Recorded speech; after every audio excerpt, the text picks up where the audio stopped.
আসসালামু আলাইকুম। আশা করি আপনারা সবাই ভালো আছেন। আজকে আমি আপনাদের সাথে একটি বিষয় তুলে ধরার জন্য এসেছি।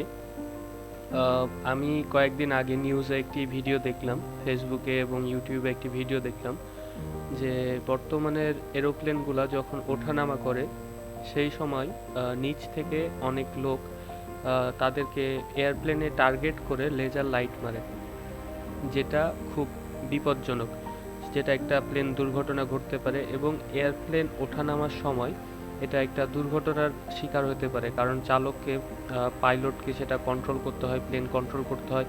সে সময় তাদের চোখে যদি লেজার লাইট লাগে সেটা খুব ভয়ানক একটা রূপ দিতে পারে।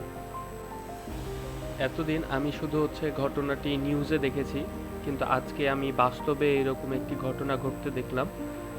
একটি ছেলে, আমি দেখলাম সে টার্গেট লাইট নিয়ে এরোপ্লেনের দিকে বারবার সে লেজার লাইটটি মারছে, টার্গেট করে এরোপ্লেনের দিকে লেজার লাইটটি মারছে এবং সে বিভিন্ন বাসা বাড়ির জানালার দিকে টার্গেট করে, তারপর বিভিন্ন মানুষের মুখের দিকে টার্গেট করে সে লেজার লাইটটি মারছে। তো এই জিনিসটা, এগুলা কিন্তু খুব খারাপ বিষয়। আপনারা এই সব বিষয়গুলো দেখলে প্রতিবাদ করবেন এবং প্রশাসনের কাছে আমি অনুরোধ করছি এই সব বিষয়গুলোতে পদক্ষেপ নেওয়ার জন্য। এই ভিডিওটির মাধ্যমে আমি আসলে সবাইকে একটি ছোট্ট মেসেজ দিতে চেয়েছি যে আমরা কখনো যেন এরকম ভুল না করি এবং অন্য কাউকে এরকম ভুল করতে দেখলে তাকে যেন বাধা দিই।